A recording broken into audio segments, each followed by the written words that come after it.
अन्तर्दुरितानि परासुव यत् भद्रं तन्न आसुव। तो कोई शंका है पिछली कक्षा से जुड़ी हुई?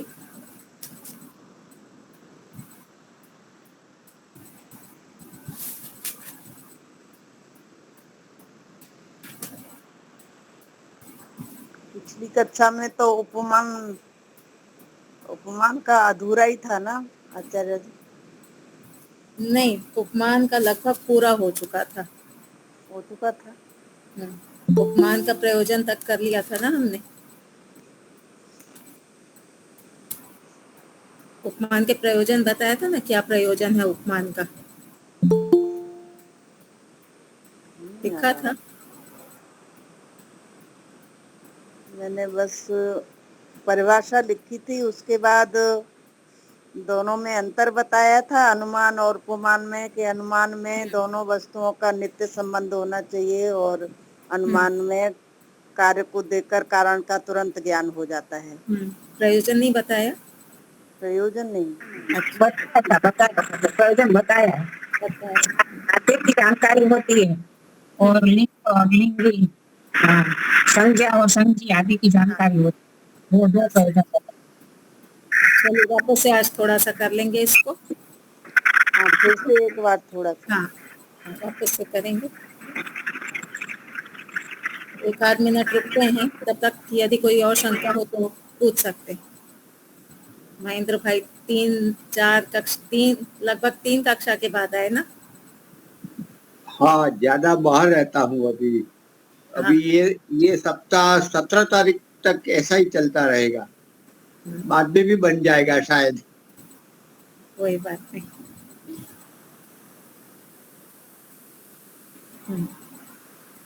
चलिए, तो फिर प्रश्न पूछती हूँ। जहां मुझे लगेगा कि नहीं यहाँ समझ में नहीं आ रहा है तो उसको वापस से समझाऊंगी, ठीक है? चलिए, तो अभी तक हमने प्रत्यक्ष प्रमाण पढ़ा, अनुमान पढ़ा, उपमान हमारा हो गया, ठीक है? 3 प्रकार के प्रमाण हमारे हो चुके हैं। तो प्रश्न है कि ये तो प्रमिति है, प्रमाणों के द्वारा प्रमिति की प्राप्ति हुई, तो फिर प्रमाण क्यों कहा इसको? आँख से जब हमने वस्तु देखी तो वो तो हमको प्रमिति हुई, जानकारी प्राप्त हुई, तो प्रमाण क्यों कहा है इसको? साधन प्रमाण तो साधन प्रमिति ज्ञान है, वो प्रमाण को हम साधन के रूप में, उस ज्ञान को साधन के रूप में प्रयोग करते हैं और दूसरा ज्ञान प्राप्त करते हैं। देखिए, प्रत्यक्ष प्रमाण में क्या परिभाषा थी? इंद्रियार्थ सन्निकर्ष, है ना? इंद्रिय और अर्थ का जब संबंध बनेगा, सन्निकर्ष होगा, तो आपको ज्ञान प्राप्त होगा। तो यहाँ पे आँख जो है वो है प्रमाण, और जो ज्ञान प्राप्त हो रहा है वो है प्रमिति। तो प्रमाण हो गई आँख, ज्ञान हो गई प्रमिति, फिर उसको प्रत्यक्ष प्रमाण क्यों कहा? ये तो प्रत्यक्ष प्रमिति है, तो प्रत्यक्ष प्रमाण क्यों कहा?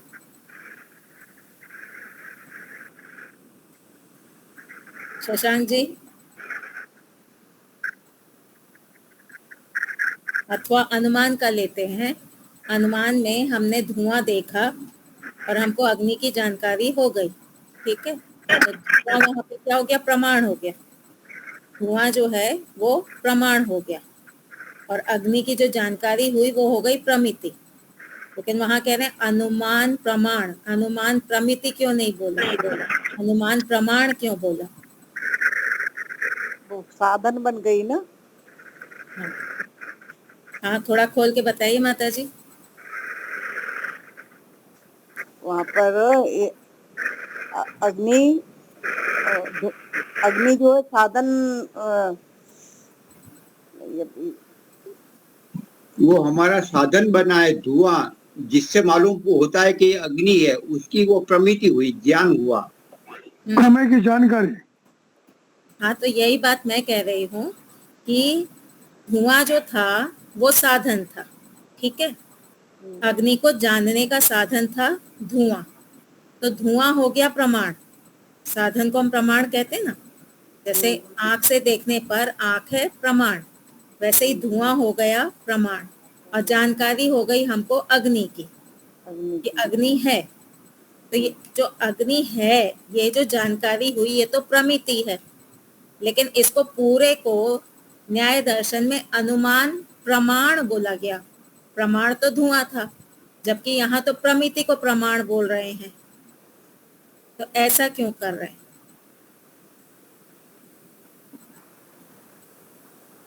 प्रमाण, प्रमिति को प्रमाण क्यों कह रहे हैं? ये मैंने 2 क्लास में ये बात समझाई है। प्रमिति प्रमाण बन गई, यानी साधन बन गया दूसरा ज्ञान प्राप्त करने का। हाँ, सही बात।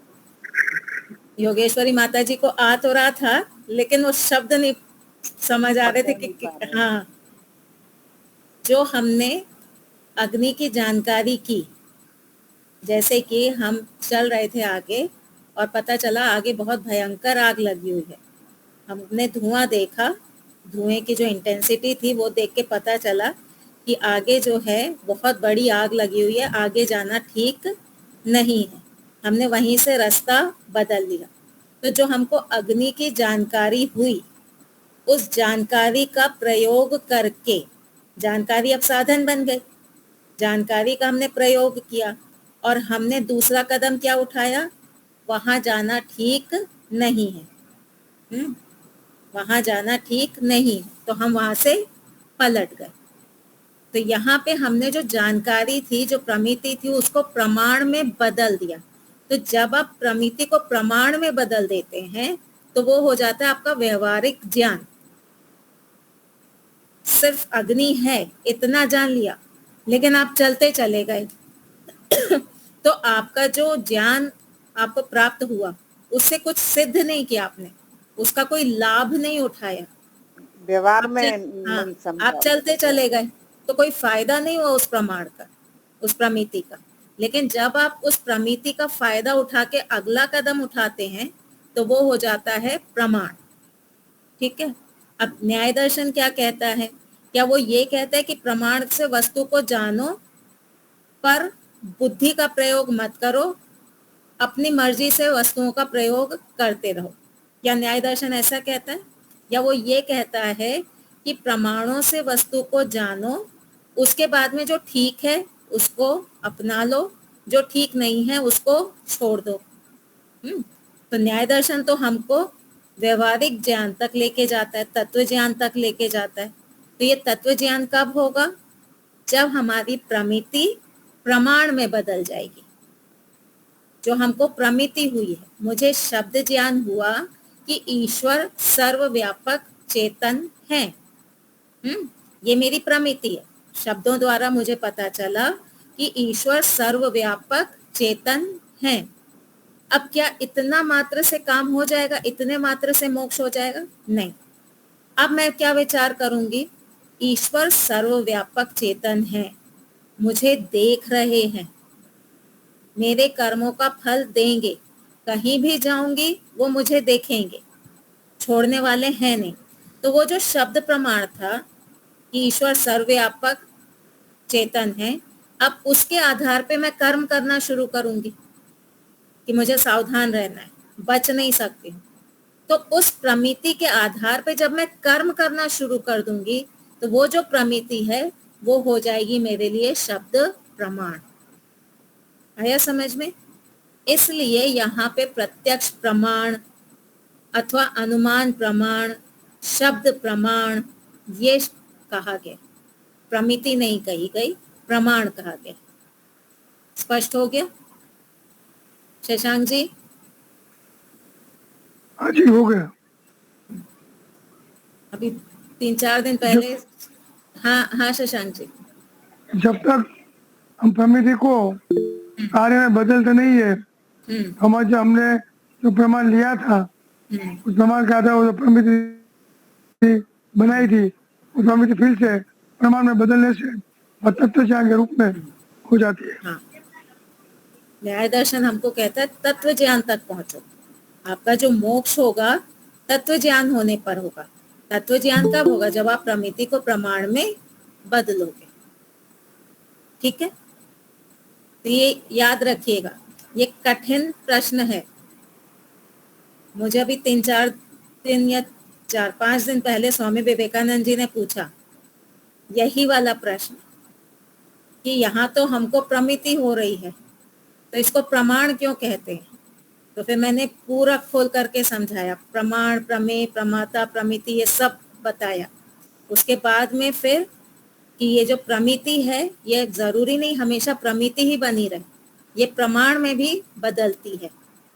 कभी कभी प्रमिति जो है प्रमेय में बदल जाती है। तो यहाँ पे प्रमिति जो है वो प्रमाण में बदल जा रही है, इसलिए हम इसको प्रत्यक्ष प्रमाण अथवा अनुमान प्रमाण कहते हैं। तो बोले बस पास हो गए। जब अच्छा उत्तर दे दो ना तो स्वामी विवेकानंद जी कहते हैं पास, खुशी होती है।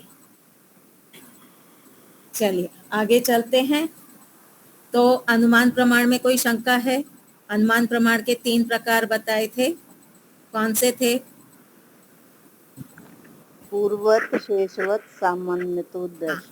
पूर्ववत, शेषवत, सामान्यतो दृष्ट।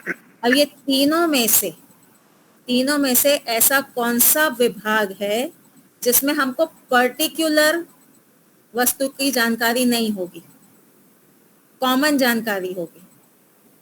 सामान्यतो दृष्ट। सामान्यतो दृष्ट में हमको पर्टिकुलर की जानकारी नहीं होगी, कोई है, कोई वस्तु तो है, कौन सी वस्तु है वो हमको पता नहीं चलेगा। तीनों में से घटना का संबंध देख करके, घटनाओं में संबंध होता है ना, खराब ड्राइविंग कर रहे हैं, एक्सीडेंट होगा। ठीक है, पहला क्या घटना है? खराब ड्राइविंग। दूसरी घटना एक्सीडेंट होगा। तो ये 2 घटनाओं का संबंध है। तो जब हम इस प्रकार से 2 घटनाओं के संबंध को जानते हैं, हमारे सामने एक घटना आई और उसके लिए हमने कह दिया कि ऐसा होगा, तो ये कौन से अनुमान प्रमाण में आएगा? पूर्ववत में। हाँ, पूर्ववत में आएगा। अब एक हमने कह दिया कि ये बच्चा पढ़ नहीं रहा है, ये फेल होगा। ठीक है, ये बच्चा पढ़ नहीं रहा है, ये फेल होगा। इसको अगर हमें सामान्य तो दृष्टि में बदलना है तो कैसे बदलेंगे? जो पढ़ता नहीं है वो पढ़ता है वो फेल होता है। हाँ, जो पढ़ता नहीं है वो फेल होता है। जब इस प्रकार का वाक्य होगा तो वो हो जाएगा सामान्य तो दृष्ट। जब हम ये कहेंगे कि ये बच्चा पढ़ता नहीं है, ये फेल होगा, तो वो हो गया पूर्व। ये व्यक्ति सत्य को जानता नहीं है, कुकर्म करता है, तो इससे क्या अनुमान लगा लेंगे? क्या अगला जन्म उसका मोक्ष का होगा? नहीं, ये व्यक्ति कुकर्म कर रहा है, बहुत सारे पाप कर रहा है, अगला जीवन इसका सुखमय नहीं होगा। ठीक है, ये हो गया पूर्ववत। जो व्यक्ति ईश्वर की आज्ञा का पालन नहीं करता है, अच्छे कर्म नहीं करता है, झूठ बोलता है, चोरी करता है, उसको अगले जन्म में दुख की प्राप्ति होती है। तो पहले वाले केस में पूर्ववत था, दूसरे केस में क्या हो गया? ये हो गया सामान्य तो दृष्ट। नियम बन गया ना, नियम बन गया। जो गलत कर्म करेगा उसको आगे दुख की प्राप्ति होगी। ये हो गया सामान्य तो दृष्ट।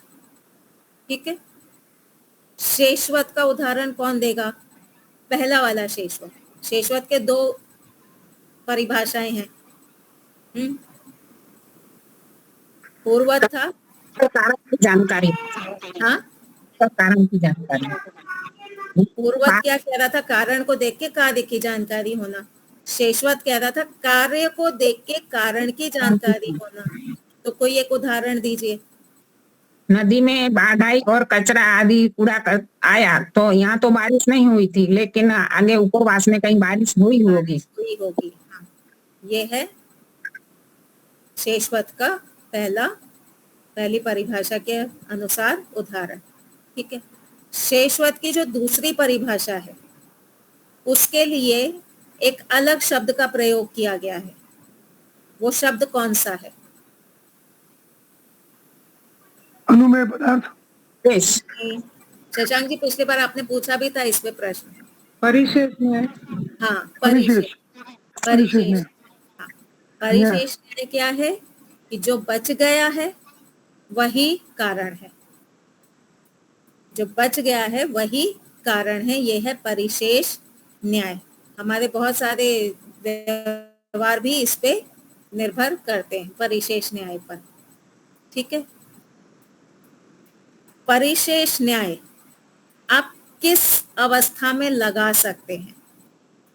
क्या किसी भी अवस्था में परिशेष न्याय लगा सकते हैं या उसकी भी कोई कंडीशन है? वो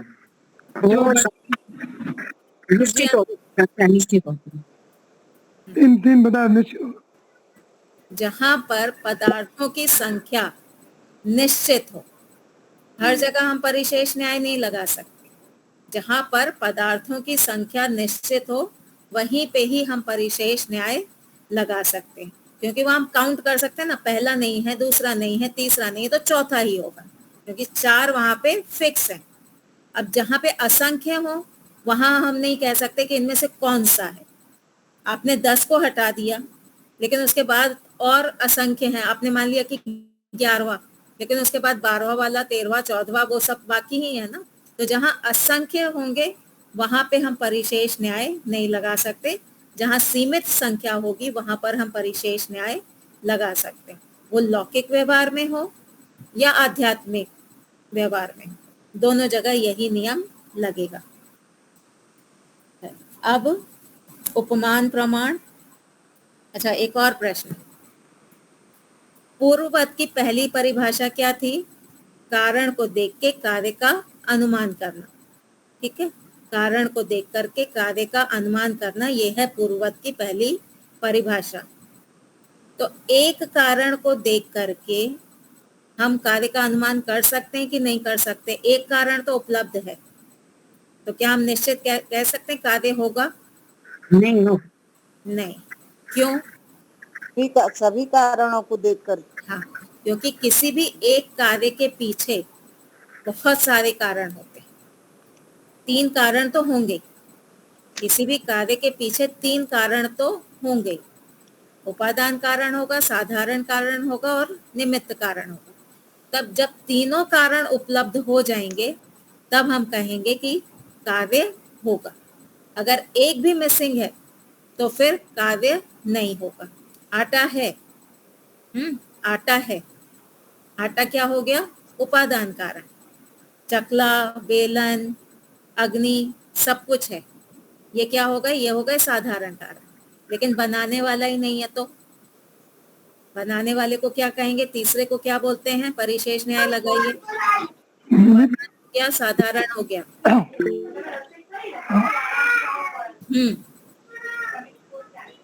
जी शशांक जी। खाने वाले भी तो होने नहीं, चाहिए। देखिए मैंने कहा 3 कारण, हाँ, 3 कारण में से निमित्त कारण।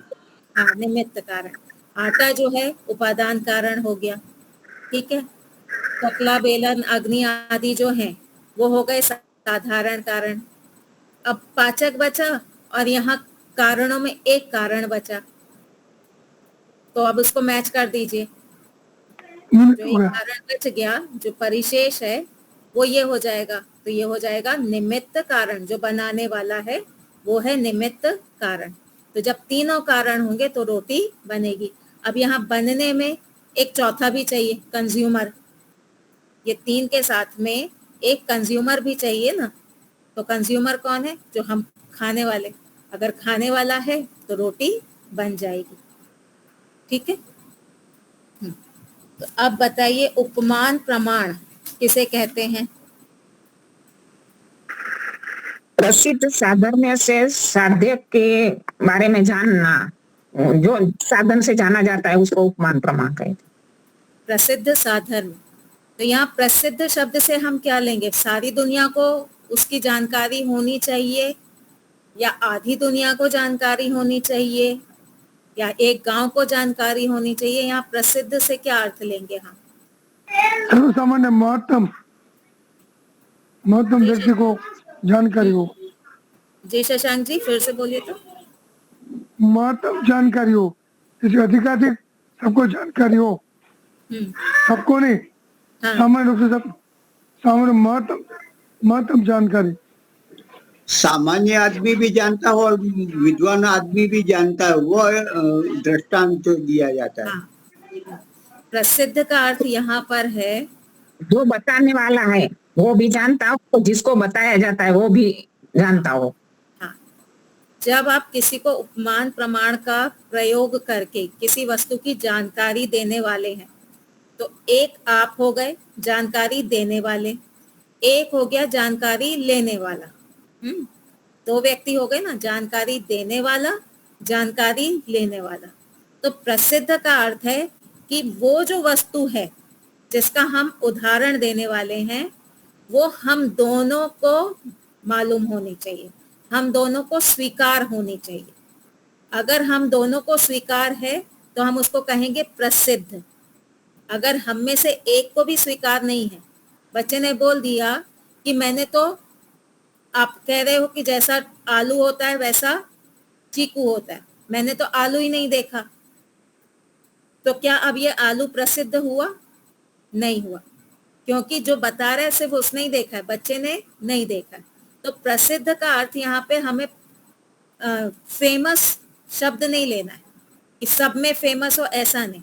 प्रसिद्ध का अर्थ है बताने वाला और जानने वाला दोनों ही उस वस्तु को जानते हैं, दोनों ही उसको स्वीकार करते हैं, वो कहलाता है प्रसिद्ध वस्तु। ठीक है। साधर्म्य का अर्थ क्या है? साधर्म्य का अर्थ ये नहीं है कि जिस वस्तु को हम बताने जा रहे हैं, जैसे गाय और नीलगाय, बच्चे ने गाय देखी है, हम उसको गाय के माध्यम से नीलगाय बताने जा रहे हैं। तो साधर्म्य का अर्थ ये नहीं है कि गाय और नीलगाय के 100% गुण मिलते हों, कुछ गुण मिलते हैं। गाय और नीलगाय के कुछ गुण मिलते हों, कुछ धर्म समान होने चाहिए, तो तब हम कहेंगे साधर्म्य। जब हम बच्चे को साधर्म्य बताएंगे तो हम वैधर्म्य भी बताएंगे, थोड़ा सा विशेषता भी बताएंगे। विशेषता का अर्थ होता है वैधर्म्य। तो जब हम बच्चे को या किसी को भी जब हम बता रहे हैं कि जैसा ये है वैसा ये है, तो वहां साधर्म्य भी बताएंगे और कुछ विशेषता भी बताएंगे, क्योंकि अगर केवल साधर्म्य बता देंगे ना तो भी स्पष्ट नहीं होगा। क्यों? क्योंकि गाय जो है, नीलगाय के साथ में साधर्म्य, कुछ गाय की साधर्म्यता भैंस के साथ भी होगी, कुछ साधर्म्यता घोड़े के साथ भी होगी। तो हमको नीलगाय के कुछ विशेष गुण भी बताने पड़ेंगे, तब हमारा ये उपमान प्रमाण सिद्ध होगा। नहीं तो बच्चा कंफ्यूज हो जाएगा कि मुझे गाय जैसे ये घोड़ा भी दिख रहा है, भैंस भी मुझे 4 पैर और पूंछ वाली ही दिख रही है। तो साधन के साथ में थोड़ी विशेषता भी हमको बतानी होगी। ठीक है। अब उपमान प्रमाण जो है, उपमान प्रमाण, इसका प्रयोजन क्या होता है? हम किस लिए उपमान प्रमाण का प्रयोग करते हैं? डॉक्टर साहब, उपमान प्रमाण क्यों प्रयोग किया जाता है? अभी याद नहीं आ रहा। सोचिए ना, कभी अपने बेटों को, पोते पोतियों को पढ़ाया है? किसी वस्तु के बारे में अपने उसको सब मजबूत बनाने के लिए। जब हम उपमान प्रमाण देते हैं, जी शशांक जी, पदार्थ की जानकारी प्रत्यक्ष रूप में लाने के लिए। हाँ, जब हम किसी को उपमान प्रमाण, यही उदाहरण लेते हैं कि एक बच्चा जो है वो नीलगाय को जानना चाहता है, तो आज की डेट में, कल वो जू जाएगा, पर आज हम बताएंगे ना कि बेटा तुम जू जा रहे हो, वहां पे नीलगाय तुमको देखने को मिलेगी। बच्चा बोलेगा कि कैसी होती, मैं कैसे पहचानूंगा कि ये नील गाय है? तो उसके माता या पिता क्या बोलेंगे कि तुमने गाय देखी है? हाँ देखी है। तो जैसे गाय होती है वैसे ही नील गाय होती है। तो यहाँ हमारा प्रयोजन क्या है कि कल जब वो जाएगा जू में, जब वो देखेगा उस पदार्थ को तो पहचान सके। आज हम क्यों बता रहे हैं कि कल जब वो जू में जाएगा, उसके सामने जब पदार्थ आएगा तब वो पहचान सके कि हाँ ये नील गाय है। ठीक है, तो पहला प्रयोजन तो ये होता है कि पदार्थ को वो पहचान सके कि ये वस्तु यही है। तो ये एक प्रयोजन हो गया। दूसरा प्रयोजन क्या है?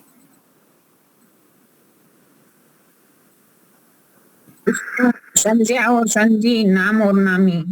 हाँ, संज्ञा और संजी का संबंध बताना।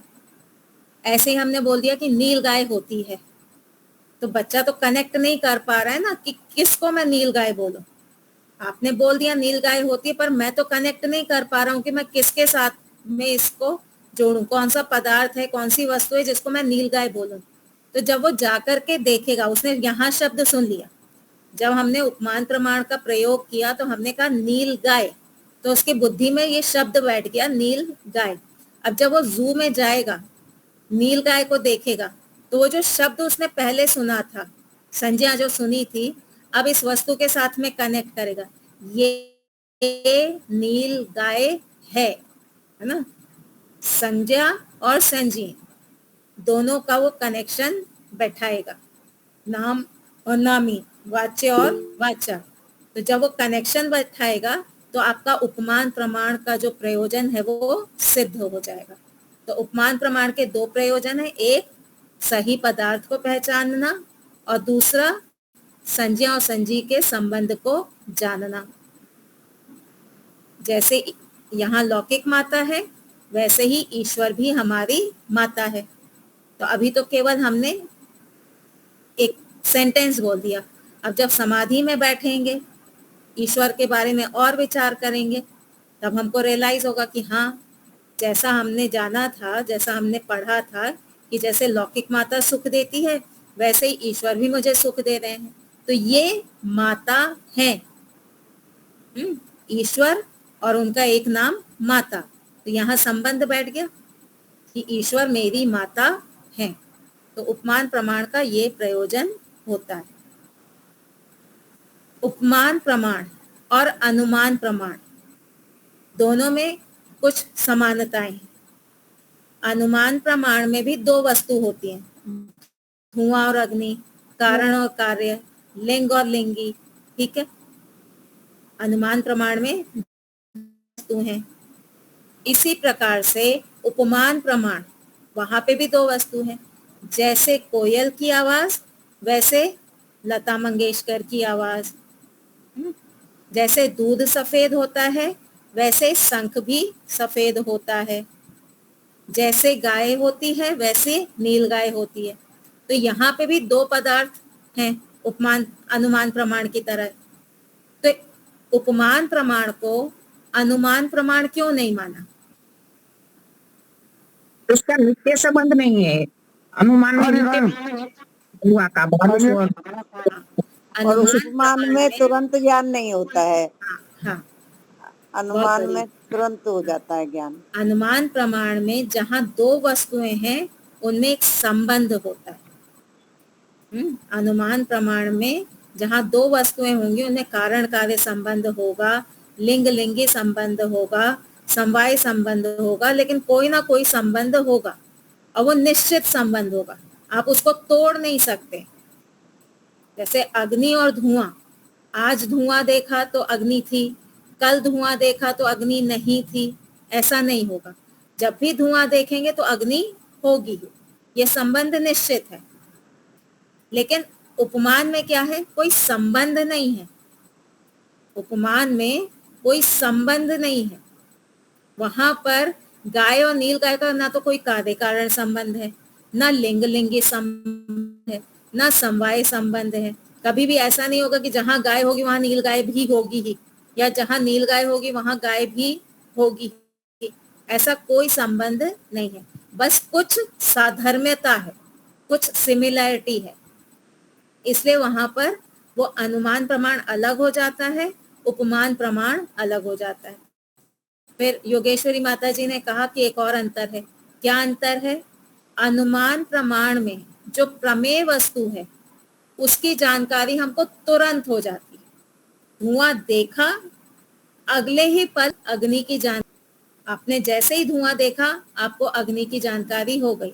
जैसे ही आपने देखा तीनों कारण उपस्थित हैं, आटा भी है, बनाने वाला भी है, चकला बेलन अग्नि आदि भी है, खाने वाला भी है, हाल आपको जानकारी हो गई, रोटी बनेगी। तो अनुमान प्रमाण में प्रमेय की जानकारी हाल हो जाती है। उपमान प्रमाण में लंबा समय भी लग सकता है, अगले दिन भी हो सकती है, हाल की हाल जानकारी नहीं होती, कुछ क्षण का अंतर भी आ सकता है। जैसे बच्चे को बोला कि जाओ जाकर के अलमारी में से लाल रंग की टी शर्ट निकाल करके लेके आओ। बच्चे ने बोला मुझे लाल रंग नहीं पता, तो दिखा दिया कि देखो जैसे ये लाल रंग है, घर में कोई और वस्तु होगी, जैसे ये लाल रंग है वैसे ही लाल रंग की टी शर्ट वहां पर रखी हुई है। तो जब बताया गया उस समय बच्चे को नहीं मालूम चल रहा, लेकिन जब वो गया अलमारी तक, खोल करके देखा, तब उसको प्रमेय की जानकारी हो गई। तो उपमान प्रमाण में कुछ समय लगता है प्रमेय की जानकारी होने में। स्पष्ट हो गया यहाँ तक? कोई शंका है? ठीक, चलिए तो आगे चलते हैं। अगला प्रमाण कौन सा है? शब्द प्रमाण। प्रमाण। तो शब्द प्रमाण की परिभाषा सूत्र संख्या 117। तो शब्द प्रमाण क्या है? आप्तोपदेशः शब्दः। यह है सूत्र संख्या 117, जो आप्त का उपदेश है, आप्त के जो वचन है उसको कहते हैं शब्द प्रमाण। अब आप्त क्या है उसको हम पहले समझने का प्रयास करेंगे। अभिसंप्लव और व्यवस्था याद है?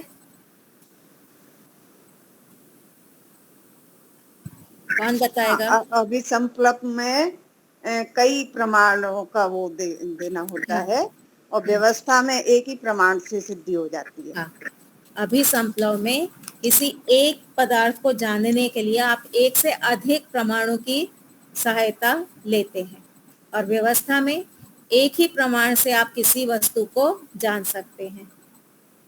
क्या जरूरी है कि हम एक पदार्थ को जानने के लिए एक से अधिक प्रमाणों की प्रयोग करें, या एक प्रमाण से भी काम चल जाएगा? के ऊपर आधारित है, पदार्थ के ऊपर चलता है। न्याय दर्शन कहता है कि आप एक प्रमाण से भी वस्तु को जान सकते हैं। ठीक है, किसी एक प्रमाण से भी आप वस्तु को जान सकते हैं। और वहीं न्याय दर्शन ये बात भी कहता है कि जब आप प्रमाणों के प्रयोग से किसी वस्तु को जान रहे हैं तो वो आपका व्यवहारिक ज्ञान होना चाहिए। प्रमाणों से आपने वस्तु को जाना और उसके अनुसार आपने अपने व्यवहार में उस ज्ञान को लेकर के आए, तो न्याय दर्शन व्यवहार तक जाता है। अब हम ये जान गए कि हम अगर किसी प्रमेय को, किसी वस्तु को जानना है तो हमको प्रमाणों की आवश्यकता पड़ेगी। और प्रमाण कौन कौन से हैं? आप किसी वस्तु को प्रत्यक्ष प्रमाण से भी जान सकते हैं, अनुमान से भी जान सकते हैं, उपमान से भी जान सकते हैं, और शब्द से भी जान सकते हैं। जैसे डॉक्टर होते हैं ना, डॉक्टर जो हैं वो तीन प्रमाण का प्रयोग कर सकते हैं। उनके पास कोई पेशेंट आया, और उस पेशेंट का जब उन्होंने ऑपरेशन किया तो सामने ट्यूमर दिखाई दे रहा है, गांठ दिखाई दे रही है, तो ये क्या हो गया? प्रत्यक्ष है कि इस पेशेंट को ट्यूमर है, और ट्यूमर को देख करके थोड़ा बहुत शायद पता भी चलता होगा, डॉक्टर साहब बता सकते हैं कि कैंसर का है या कैसा है ना। तो प्रत्यक्ष से पता चल गया कि इसको कैंसर है, ट्यूमर देख लिया और कैंसर है। डॉक्टर जो होते हैं अनुमान प्रमाण का भी प्रयोग करते हैं। जो पेशेंट है उससे लक्षण पूछते हैं कि बताओ तुम्हें क्या क्या हो रहा था, तो पेशेंट अपने लक्षण बताता है, पेट में दर्द हो रहा था, गुड़ुड़ गुड़ुड़ हो रही थी, खाना हजम नहीं हो रहा था, और सारे लक्षण पेशेंट बता देता है। अब इसके आधार पे डॉक्टर अनुमान लगाता है कि इसको ये वाली बीमारी है। तो यहाँ पे अनुमान के आधार पे डॉक्टर पेशेंट की बीमारी जान लेता है। कई बार ऐसा होता है कि कुछ समझ नहीं आ रहा है, लक्षण और ये मैच नहीं हो रहे हैं, प्रत्यक्ष कुछ हो नहीं रहा है, तो क्या बोलते हैं डॉक्टर साहब पेशेंट को, जाओ जाके क्या कराओ, सोनोग्राफी, टेस्ट कराओ, सोनोग्राफी कराओ, ब्लड टेस्ट कराओ, यूरिन टेस्ट कराओ। तो ये जो ब्लड टेस्ट है, यूरिन टेस्ट है, ये क्या हो गया, ये हो गया शब्द प्रमाण। अब इसके आधार पे आगे इलाज चलेगा। तो जो डॉक्टर है 3 प्रकार के प्रमाणों का इस्तेमाल करता है। जी शशांक जी, ठीक है। तो जब डॉक्टर ने इन प्रमाणों का इस्तेमाल कर लिया, अब डॉक्टर को हम क्या कहेंगे, उसको अच्छी जानकारी हो गई, है ना, अपने फील्ड की उसको अच्छी जानकारी हो गई। एक व्यक्ति है जिसने केवल शब्द प्रमाण से जान लिया कि ईश्वर न्यायकारी है, ईश्वर सर्वव्यापक है, ईश्वर चेतन है। अभी उसने प्रत्यक्ष नहीं किया है, अभी वो समाधि तक नहीं पहुंचा है, लेकिन उसकी ये जो जानकारी है शब्दों के माध्यम से, ये उसके व्यवहार में भी आ गई है, तो वो अपने इस विषय में एक्सपर्ट हो गया, उसकी जो जानकारी है वो सही है। एक व्यक्ति है जिसने धुआं देखा, ठीक है, उसने क्या किया, धुआं देखा, उसको जानकारी हो गई कि आगे आग लगी हुई है, जाना ठीक नहीं है। वो वापस आ रहा था, वापस आते हुए उसको दूसरा व्यक्ति मिला। जब दूसरा व्यक्ति मिला तो इसने क्या कहा, आगे मत जाना, आगे आग है, आगे मत जाना, आगे आग लगी हुई है। तो ये जो व्यक्ति अभी पीछे ही था, उसके लिए क्या हो गया, इसके शब्द ही प्रमाण हो गए, ठीक है। तो इतने मात्र से भी इसको पता चल गया ना कि वहां पर आग लगी हुई है, अब वहां जाना ठीक नहीं। तो जिसने बताया कि वहां आग लगी हुई है, उसने अनुमान मात्र से जान लिया, उसने केवल धुआं देखा और धुआं मात्र से उसको पता चल गया आग लगी हुई है। उतने से ही, केवल धुआं देखने से ही उसकी जानकारी कैसी हो गई, परफेक्ट हो गई, निर्भ्रांत हो गई। और एक व्यक्ति है जिसने जाकर के देख लिया, आंख से देख लिया कि अग्नि भी है, धुआं भी देखा प्लस अग्नि भी देखी, तो प्रत्यक्ष होने पर भी उस ज्ञान है वो निर्भ्रांत है। अनुमान से भी निर्भ्रांत ज्ञान हुआ, प्रत्यक्ष से भी निर्भ्रांत ज्ञान हुआ, शब्द प्रमाण से भी निर्भ्रांत ज्ञान हुआ, और ऐसे ही उपमान से, और बाद में उपमान के बाद में जब वो साक्षात करेगा तो उसको निर्भ्रांत ज्ञान हो जाएगा। तो आप्त व्यक्ति हम किसको बोलेंगे, यहाँ सूत्र में कहा आप्तोपदेशः, आप्त व्यक्ति का उपदेश, आप्त व्यक्ति का वचन। तो ये आप्त कौन है, हमारा मात्र क्या है, जिसे अपने विषय में पूरी जानकारी, हाँ पूरी जानकारी। तो यहाँ पे हमको एक भ्रांति हो जाती है कि जिसने उस विषय को साक्षात्कार कर लिया हो, प्रत्यक्ष कर लिया। हमको एक भ्रांति क्या होती है, हम आप तो उसको कहेंगे जिसने प्रत्यक्ष कर लिया हो, पर जरूरी नहीं है कि आप तो वही है जिसने प्रत्यक्ष कर लिया हो। जिसने अनुमान से जान लिया हो अथवा शब्द से भी अच्छी प्रकार से जान लिया हो, उसको भी हम आप्त व्यक्ति कहेंगे। प्लस उसके व्यवहार में भी वो बात उतर आई हो। जैसे एक व्यक्ति ने कहा, उसने केवल धुआं देखा और उससे अग्नि का अनुमान कर लिया, और उसने क्या किया, यू टर्न ले लिया कि वहां पे मुझे धुआं दिख रहा है, अग्नि है, तो उसने इस आधार पे यू टर्न ले लिया और वापस आने लगा। तो उसके व्यवहार में भी यही दिख रहा है ना, उसके व्यवहार, शशांक जी म्यूट करिए सर। हाँ, तो उसके व्यवहार में भी यही दिख रहा है कि हाँ वहां पे अग्नि है। तो जब व्यवहार में भी वो दिखने लगेगा तब हम कहेंगे आप्त। चारों प्रमाणों से जाना हो अथवा किसी एक प्रमाण से भी जाना है, लेकिन वो जानकारी निर्भ्रांत होनी चाहिए, अन्य प्रमाणों से भी सिद्ध होनी चाहिए। तो ऐसा जो व्यक्ति होगा उसको हम कहेंगे आप्त पुरुष। ठीक है। आप्ति, आप्ति का अर्थ है प्राप्ति, प्राप्त हो गया। आप्ति के आधार पे जो वचन बोला जाएगा, जो व्यक्ति होगा जिसको आप्ति हो गई है अर्थात प्राप्ति हो गई है, अब ऐसा जो व्यक्ति है आप्ति वाला उसको कहेंगे आप्त पुरुष। स्पष्ट हुआ? जिसको ज्ञान की प्राप्ति हो गई है, आप्ति के प्राप्ति के लिए ही भाष्य में एक शब्द का प्रयोग किया गया आप्ति। तो जिसको आप्ति हो गई है अर्थात जिसको प्राप्ति हो गई है वो व्यक्ति कौन हो गया? वो हो गया आप्त। तो ऐसे आप्त पुरुष का जो वचन होगा वो हमारे लिए क्या होगा? वो हमारे लिए होगा शब्द प्रमाण। वो डॉक्टर हो वो अपने फील्ड में आप्त है, इंजीनियर हो वो अपने फील्ड में आप्त है। यहाँ भाष्य में तो ये तक कहा कि जो चोर है, जो चोर है, डाकू है, वो भी आप्त है। किस काम में आप्त है? ताला तोड़ने में आप्त है, डाका डालने में आप्त है। अब जब वो ट्रेनिंग देगा दूसरे किसी चोर को, उसके अंडर में जब इंटर्नशिप के लिए चोर आएगा तो परफेक्ट ट्रेनिंग देगा ना, ताला ऐसे तोड़ना, ऐसे डाका डालना, इतने बजे जाना।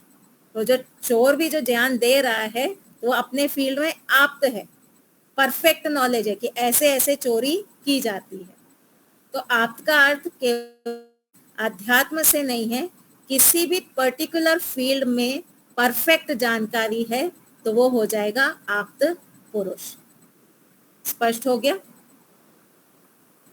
अब यहाँ पे शब्द प्रमाण के पीछे प्रयोजन क्या होगा? जैसे उपमान प्रमाण के पीछे प्रयोजन था पदार्थ की सही जानकारी होना, दूसरा संज्ञा संजी का संबंध जानना, वैसे ही शब्द प्रमाण के पीछे भी एक प्रयोजन होता है। वो प्रयोजन क्या है? लोक हित। प्रयोजन क्या है? लोक हित, यानी जिसको आप बता रहे हो, जिस व्यक्ति को आप ज्ञान दे रहे हो उसका हित चाहते हो आप। जैसे पहले जो ऋषि मुनि थे वो विद्यार्थियों को क्यों पढ़ाते थे? इसलिए पढ़ाते थे कि इस ज्ञान से मुझे लाभ हुआ है और ऐसा ही लाभ मैं चाहता हूं कि आगे के लोगों को भी हो। तो जब लोकहित प्रयोजन होगा तो वो हमारा जो शब्द प्रमाण है वो सार्थक हो जाएगा। व्यक्ति को आप्त होना चाहिए अर्थात अपने फील्ड की पूरी जानकारी होनी चाहिए। दूसरा, उसके अंदर छल कपट नहीं होना चाहिए। समझे? जानकारी भी हो प्लस छल कपट ना हो। जैसे एक डॉक्टर है, कार्डियोलॉजिस्ट है, कार्डियोलॉजिस्ट को अपनी जानकारी पूरी है, हार्ट कैसे काम करता है, कौन सी नस ब्लॉक हो गई है, कैसे ठीक करूंगा तो ये जल्दी ठीक हो जाएगा, उसको जानकारी पूरी है, लेकिन अंदर छल कपट बैठा हुआ है। एक बार में ठीक कर दिया तो अगली बार की फीस कैंसिल हो जाएगी, इसलिए इसको लटकाए रखो, लटकाए रखो, लटकाए रखो। तो यहाँ पे क्या है? यहाँ छल कपट आ गया। तो जानकारी होते हुए भी हम उसको आप्त नहीं कहेंगे। ईमान होनी चाहिए हमारे अंदर।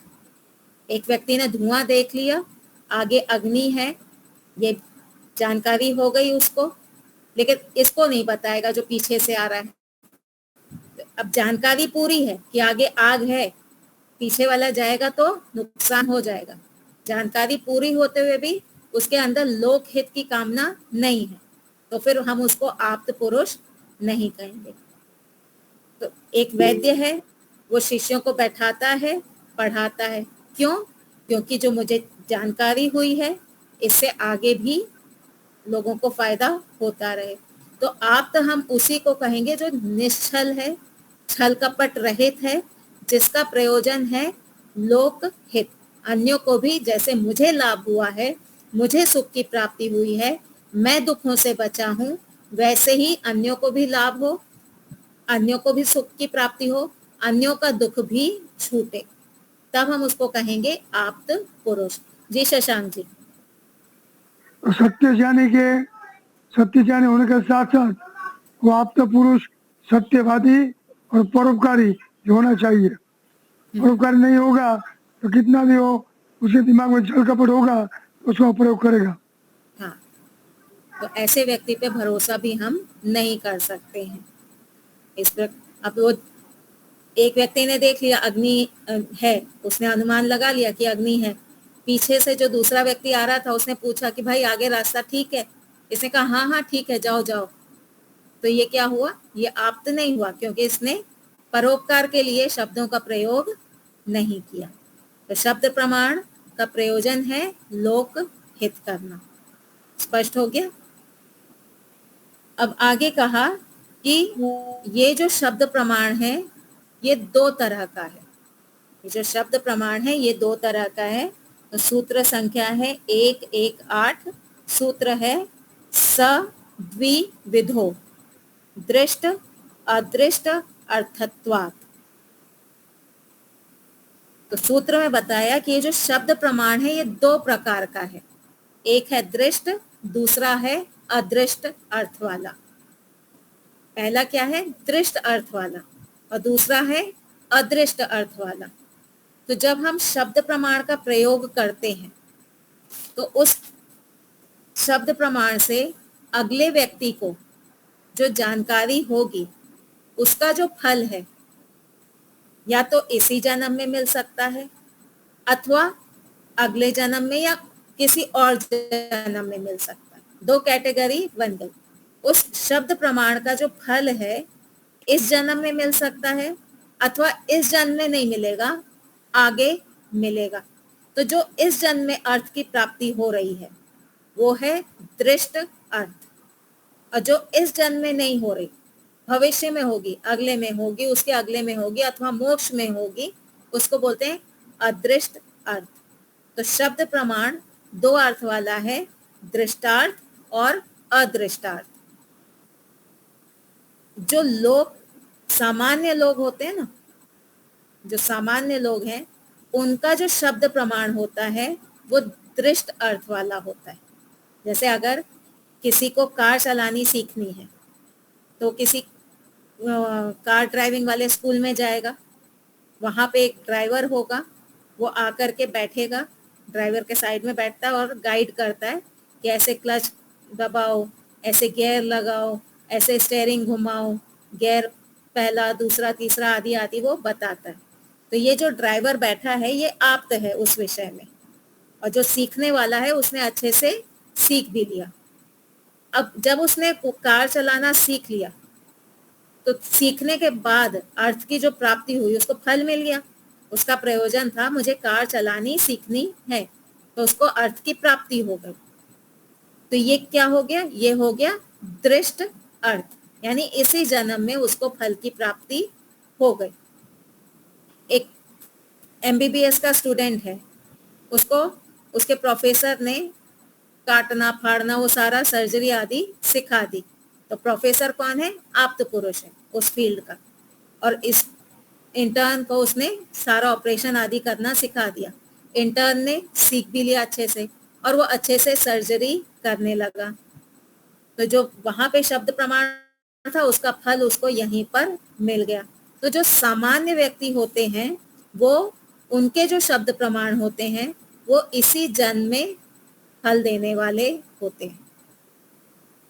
तो एक विद्यार्थी ने शंका की, क्या शब्द प्रमाण से केवल इसी जन्म की जानकारी हो जाएगी, इतना ही है?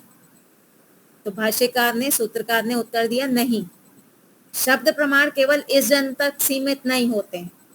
सामान्य व्यक्ति के जो शब्द प्रमाण है वो इस जन्म तक सीमित होंगे, लेकिन जो ऋषि लोग होते हैं वो जन्म जन्मांतर के लिए हमको बातें बताते हैं। जो ऋषि स्तर के व्यक्ति होंगे वो कैसे होंगे?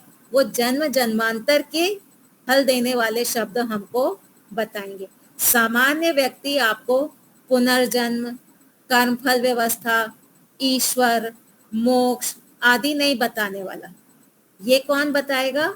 ये आपको एक ऋषि स्तर का व्यक्ति बताएगा, अथवा जिसने ऋषियों को समझा है, ऋषियों के वचन को लेकर के उस आधार पे जो बोलेगा वो हमको दृष्ट और अदृष्ट दोनों ही अर्थ बताने वाले शब्दों की जानकारी वो कराएगा। स्पष्ट हुआ? दृष्टार्थ यानी जिसका फल इसी जन्म में मिल गया, और अदृष्टार्थ यानी इस जन्म में उसका फल नहीं मिला, कब मिलेगा वो निश्चित नहीं है। जैसे दृष्ट का तो निश्चित है कि इस जन्म में ही मिलेगा, अदृष्टार्थ का काल हमें नहीं पता कि किस जन्म में मिलेगा, मोक्ष में मिलेगा या मोक्ष से वापस आने के बाद मिलेगा, वो हमको नहीं मालूम, लेकिन इस जन्म में वो मिलने वाला नहीं है। तो सामान्य व्यक्ति के जो वचन होते हैं उनका फल यही मिल जाता है, और जो ऋषि स्तर के होते हैं वो प्रेजेंट जन्म और आगे के जो जन्म है, मोक्ष है, उन सब के बारे में वो बताता है। वैशेषिक में इसके लिए शब्द आया, किसी को याद है? अभ्युदय और निश्रेयस। अभ्युदय क्या है? इसी जन्म के बारे में, निश्रेयस यानी मोक्ष के बारे में, है ना। तो ये जो शब्द प्रमाण है ये दोनों प्रकार के हैं, केवल इसकी सीमा एक जन्म तक नहीं है, शब्द प्रमाण की सीमा बहुत बड़ी है। फिर कहा कि ईश्वर जो है वो सबसे बड़ा आप्त है। ईश्वर जो है वो सबसे बड़े आप्त पुरुष हैं। क्यों? क्योंकि संसार में जो आप्त पुरुष हैं वो अपनी अपनी फील्ड के हैं। डॉक्टर इंजीनियर वाली बात नहीं बता सकता, इंजीनियर आर्किटेक्ट वाली बात नहीं बता सकता, आर्किटेक्ट टेलर वाली बात नहीं बता सकता। इनके अपने बहुत सीमित फील्ड है। लेकिन ईश्वर कैसे हैं? इन सब की जानकारी ईश्वर के पास में है। ईश्वर हर फील्ड का बता सकते हैं। टेलर को जो ज्ञान हुआ किसने दिया? ईश्वर ने दिया। चिड़िया को घोंसला बनाना किसने सिखाया? ईश्वर ने सिखाया। फिर उसी के आधार पे चिड़िया ने अपने आगे बच्चों को सिखाई कि उड़ना, चलना फिरना आदि आदि। डॉक्टर को सर्जरी करना किसने सिखाया? ईश्वर ने सिखाया। तो जितना भी सत्य ज्ञान आ रहा है वो सारे का स्रोत कहाँ है? ईश्वर है। इसलिए ईश्वर जो है वो सबसे बड़ा आप्त है, और हम जो हैं हम बहुत छोटे छोटे फील्ड के आप्त हैं। हम अपनी ही फील्ड में जानकारी रखते हैं। तो ये विषय तो यहाँ समाप्त हो गया। थोड़ा सा इसका आध्यात्मिक बताती हूँ आपको। जैसे हमको ये पता है कि ईश्वर जो है, सारी सत्य विद्या कहाँ से आ रही है? ईश्वर में से आ रही हैं। और हमारा प्रयोजन क्या है?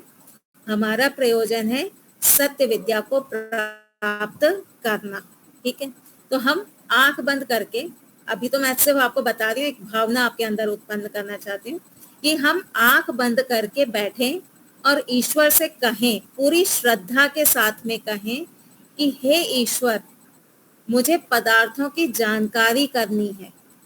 ये संसार क्या है, किस प्रकार का है, ये मुझे जानकारी करनी है, और ये सारी जानकारी आपके पास है। मैं आपसे पढ़ना चाहती हूँ। मैं ये जो दर्शन शास्त्र हैं, वेद शास्त्र हैं, ये मैं आपसे पढ़ना चाहती हूँ। लेकिन अभी मेरी बुद्धि इतनी विकसित नहीं हुई है, मेरा मन इतना साफ नहीं हुआ है कि आपसे मुझे डायरेक्ट ये पढ़ाई मिल जाए। आप मुझे पढ़ा सकते हैं और मैं पढ़ना भी चाहती हूँ, लेकिन अभी मेरे अंदर वो योग्यता नहीं है। इसलिए मैं क्या करूँगी? मैं अन्यों को पकड़ूंगी, अन्य गुरुजनों को पकड़ूंगी, उनसे जानकारी लूंगी। जब मेरी योग्यता बन जाएगी तब मैं बाकी की जानकारी आपसे लूंगी। तो जब हम इस प्रकार से ईश्वर से बात करेंगे ना, पहले तो हमको ईश्वर के लिए श्रद्धा बनानी पड़ेगी कि ईश्वर सबसे बड़े आप्त हैं, उनके अंदर सच में इतना ज्ञान है। हार्ट की सर्जरी करना, बड़े बड़े ब्रिज बनाना, पुल बनाना, सारी जानकारी ईश्वर के अंदर है। ये हमको पूरा सत्य बैठना चाहिए बुद्धि के अंदर। फिर जब हम ईश्वर से प्रार्थना करेंगे कि मुझे आपसे पढ़ना है, लेकिन अभी मेरी योग्यता नहीं है, तो मैं पीछे क्लास 1, 2, 3 वहां से पढ़ के आती हूँ, फिर आपके पास आके पोस्ट ग्रेजुएशन करूंगी। तो इतनी श्रद्धा जब हमारे अंदर होगी ना, हमको बहुत सुख आनंद की प्राप्ति होगी। कभी ये भावना बना करके देखिएगा, बहुत अच्छा लगता है। तो ये जो ईश्वर ने छोटे छोटे आप्त बना दिए, ऋषि आदि बना दिए, इनके माध्यम से ज्ञान प्राप्त करें। क्यों प्राप्त करें? क्योंकि हमको फाइनल किससे ज्ञान प्राप्त करना है? ईश्वर से प्राप्त करना है। हम अभी क्यों ये दर्शन शास्त्र किसी व्यक्ति से सुन रहे हैं, किसी मनुष्य से सुन रहे हैं? इसलिए सुन रहे हैं क्योंकि फाइनली हमको जा करके ईश्वर से ये जानकारी प्राप्त करनी है। तो ये हम अपनी पूरी भूमिका बना रहे हैं, किसके लिए? ईश्वर से ज्ञान प्राप्त करने के लिए। ठीक है, चलिए, तो हमारा 3-4 मिनट है, विषय यहाँ पे समाप्त हो गया। अब आगे प्रमाण के बाद में क्या आएगा? क्रम संख्या में प्रमेय आएगा। प्रमेय आएंगे। कितने प्रकार के प्रमेय हैं? 8 प्रकार के। 12 प्रकार के। हाँ, 12। प्रमेय का अर्थ क्या है? जिस वो शास्त्र वस्तु वो जिसका जानना ज्ञान प्राप्त जरूरी करना है। है। जिस वस्तु को हमें जानना है वो है प्रमेय। तो 12 प्रकार के प्रमेय न्याय दर्शन में बताए हैं। सभी शास्त्रों के अपने अपने प्रमेय होते हैं। जैसे वैशेषिक में 6 प्रमेय बताए, द्रव्य, गुण, कर्म, सामान्य, विशेष और समवाय। तो सभी शास्त्रों के अपने अपने प्रमेय होते हैं। न्याय दर्शन के जो 12 प्रमेय बताए हैं कि इन प्रमेयों को जान लो, इनको जानने से आपको मोक्ष की प्राप्ति हो जाएगी। ठीक है, तो ये 12 प्रमेय तो बताए हैं। इसके अलावा 16 पदार्थ जो बताए, ये कहा कि 16 पदार्थों की जानकारी से मोक्ष होगा। तो ये जो 16 पदार्थ प्रमेय की कैटेगरी में आ गए ना, 16 पदार्थों को हमको जानना है, तो जिसको जानना है वो प्रमेय हो गया। तो वहां प्रमाण भी प्रमेय है, प्रमेय भी प्रमेय है, संशय भी प्रमेय है, प्रयोजन, दृष्टांत, सिद्धांत आदि जो भी 16 पदार्थ हैं वो सभी प्रमेय हैं। तो उनको भी प्रमेय बोल दिया, यहाँ 12 अलग भी प्रमेय बोल दिए। तो ऐसा 2 डिवीजन क्यों किया? इसलिए किया क्योंकि वहां जो 16 पदार्थ बताए थे ना, प्रमाण, प्रमेय, सिद्धांत, प्रयोजन, दृष्टांत आदि जो 16 पदार्थ बताए थे वो प्रमेय तो हैं, लेकिन वो साधन हैं इन 12 प्रमेयों को जानने के लिए। आपको यहाँ से जाना है अहमदाबाद, ठीक है, आपका लक्ष्य है अहमदाबाद, और आपको वहां जाने के लिए कार में बैठना पड़ेगा, कार चलानी पड़ेगी। तो अहमदाबाद आपका मुख्य प्रयोजन है। जाएंगे कैसे? कार से। तो कार चलाना भी तो सीखना पड़ेगा ना। तो ये भी एक प्रयोजन हो गया, कार चलाना है मुझे। तो ये प्रयोजन किस लिए है? बड़े प्रयोजन को सिद्ध करने के लिए। तो ये प्रयोजन क्या हो जाएगा? साधन हो जाएगा। ये जब आपका प्रयोजन सिद्ध हो जाएगा, कार चलाना जो है जब आपने सीख लिया, तो अब ये क्या बन जाएगा? ये साधन बन जाएगा अहमदाबाद तक जाने के लिए। तो ये 16 पदार्थ जो हैं ये भी प्रमेय हैं। बीच बीच में पहले सूत्र के भाष्य में कहा गया संशय एक प्रमेय है, दृष्टांत एक प्रमेय है। तो इनको प्रमेय क्यों कहा? क्योंकि पहले इनको जान लो, और फिर जब इनको जान लोगे तो इनको साधन के रूप में प्रयोग करके ये 12 प्रमेयों को भी जानो। ठीक है, स्पष्ट हो गया? या अभी आएगा, अगली बार जब हम सूत्र लेंगे तब ये सारी चर्चा आएगी। किसी को कोई शंका है, कुछ पूछना है? जी शशांक जी। बाकी के जो 4 प्रमाण है जिसके अंतर्गत आ जाते हैं ऐतिह्य, भाव, संभव आदि प्रमाण है, उसको समझने की ज्यादा जरूरत नहीं रहेगी ना? नहीं, क्योंकि वो इसमें ही समावेश हो जाएगा उनका। जैसे इतिहास आदि जो होता है वो शब्द प्रमाण में आ जाता है, अभाव जो है वो प्रत्यक्ष में आ जाता है, तो इन्हीं में उनका समावेश हो जाता है। इसलिए मुख्य 4 बताए। वो सही बात है। फिर आपके पास अगर समय की अनुकूलता हो तो थोड़े रूप में समझाना जरूर। वो भी 4 प्रमाण के अंदर गिने जाते हैं, इसलिए हम उनको थोड़ा को समझे तो पता है इतिहास कैसे प्रमाण बन जाता है। हाँ, अगली बार ले लेंगे। धन्यवाद, धन्यवाद। चलिए, तो अब हमारा समय हो चुका है। पाठ को रिवाइज करिएगा, शंकाएं उठाइएगा, फिर पूछिएगा। ठीक है, चलिए शांति पाठ करेंगे महेंद्र भाई। हाँ जी। ओम द्यौ शांतिरंतरिक्षं शांति पृथ्वी शांतिराप शांतिरौषधयः शांति वनस्पतयः शांतिर्विश्वे देवा शांतिर्ब्रह्म शांतिः सर्वं शांतिः शांतिरेव शांतिः सामा शांतिरेधि। ओम शांति शांति शांति। सर्वेभ्यो जो नमः। नमः। सबको सबको सादर सादर नमस्ते जी। नमस्ते जी। शुभ रात्रि। मिलेंगे। धन्यवाद आचार्य जी। धन्यवाद नमस्ते आपको आचार्य भी। जी। नमस्ते जी। परश्वः मिलिष्यामि। जी, पुनः मिलामः। पुनः मिलामः बुधवासरे। परश्व परस्पर। जी जी, चलिए, नमस्ते जी। धन्यवाद टू माता जी, योगेश्वरी माता जी, जो हमने इतना बोलना सिखाया। सही बात है।